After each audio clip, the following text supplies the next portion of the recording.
வணக்கம் மக்களே. நம்ம வீட்டுல காய்கறி இல்லாத சமயத்துல வெறும் வெங்காயம் பச்சை மிளகாய் வச்சுட்டு ஒரு சைட் டிஷ் தாங்க செய்ய போறோம். எங்க வீட்டுல எப்போதுமே செய்யற ஒரு சிம்பிள் மெத்தட் தாங்க இன்னைக்கு நம்ம வந்து தெரிஞ்சுக்க போறோம். ஸோ எப்படி செய்யலாம் சொல்லிட்டு தெரிஞ்சுக்கலாம் வாங்க. ஸோ ஃபர்ஸ்ட் அதுக்கு நான் ஒரு தவா எடுத்துக்கிட்டேன். ஸோ அதுல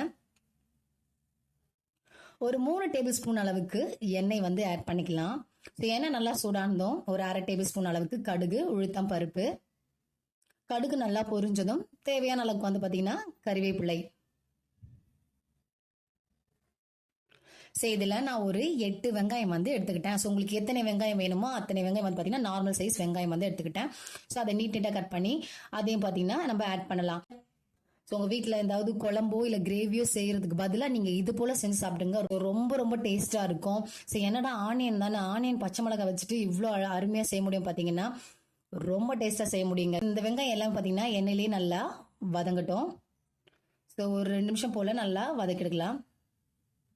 ஸோ இதுல ஒரு 1/2 டேபிள் ஸ்பூன் அளவுக்கு நான் உப்பு வந்து ஆட் பண்றேன். ஸோ நீங்க வதக்கும் போது எப்போதுமே வெங்காயத்துல கொஞ்சம் சால்ட் ஆட் பண்ணீங்கன்னா சீக்கிரமா நாங்க பாத்தீங்கன்னா வதங்கிடும். சரி, நல்லா மிக்ஸ் பண்ணுங்க. அந்த வெங்காயத்துடைய பச்சை வாசனை போற அளவுக்கு நல்லா வதக்கிக்கலாம். சரி, இதுல ஒரு 6 பச்சை மிளகாய் நீட்டா கட் பண்ணி வச்சிருக்கேன். அதையும் இதுல ஆட் பண்ணிக்கலாம். ஸோ இத்தனை வெங்காயமா இவ்வளவு வெங்காயம்னா உங்களுக்கு எந்த அளவுக்கு தேவையோ அதை ஆட் பண்ணிக்கலாம். ஸோ ஆனியன் சாப்பிட்டீங்கன்னா ரொம்ப நல்லது சொல்வேன். உங்களுடைய முடி வளர்ச்சிக்கு உதவி செய்யறது பாத்தீங்கன்னா வெங்காயம் தாங்க. ஸோ நல்லா மிக்ஸ் பண்ணுங்க, நல்லா வதங்கணும். அந்த பச்சை மிளகாயும் சரி ஆனியன் நல்லா வதங்கியதும் ஸோ பொன்னிறமா ஆகணும்னு அவசியமே கிடையாது. பாருங்க நல்லா வதங்கிடுச்சு. இதுல 1/4 டேபிள் ஸ்பூன் அளவுக்கு மஞ்சள் தூள், 2 டேபிள் ஸ்பூன் அளவுக்கு மிளகாய் தூள். ஸோ நம்ம வீட்டிலேயே அரைச்ச மிளகாய் தூள் தாங்க. ஸோ அவ்வளோ டேஸ்டா இருக்கும். ஸோ அதெல்லாம் சேர்த்து நல்லா நீங்க மிக்ஸ் பண்ணலாம். ஸோ இங்க தண்ணி ஆட் பண்ணணும்னு அவசியமே கிடையாது. அந்த எண்ணெயிலே நல்லா வதங்கட்டும். இங்க பாருங்க நல்லா வதங்கிடுச்சு. அந்த மிளகாயத்துடைய பச்சை வாசனை பாத்தீங்கன்னா அங்க போக ஆரம்பிச்சிச்சு. நமக்கு இந்த வெங்காய தொக்கு வந்து ரெடி ஆயிடுச்சுங்க. வேற எதுவுமே சேர்க்கணும் அவசியமே கிடையாது. நமக்கு ஒரு தோசைக்கல் எடுத்துட்டேன். கல் நல்லா சூடானது பாத்தீங்கன்னா நம்ம ஆல்ரெடி அங்க பிசைஞ்சு வச்சிருந்த அந்த சப்பாத்தி மாவு வந்து இதுல ஆட் பண்ணிக்கலாம்.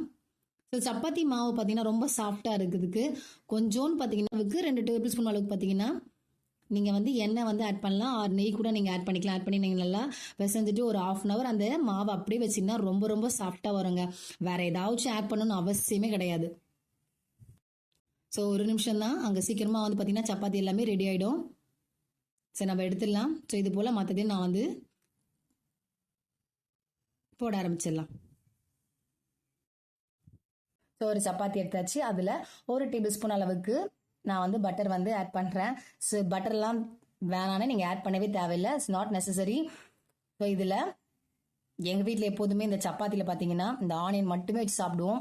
அந்த அளவுக்கு இருக்கும். நீங்க லாங் டிராவல் போறீங்கன்னா அப்படி பாத்தீங்கன்னா நீங்க அந்த மாதிரி ஆனியன் வந்து செஞ்சுட்டு போலாம். உங்களுக்கு பாத்தீங்கன்னா 1 டே ஃபுல்லாவே கெட்டு போகாது.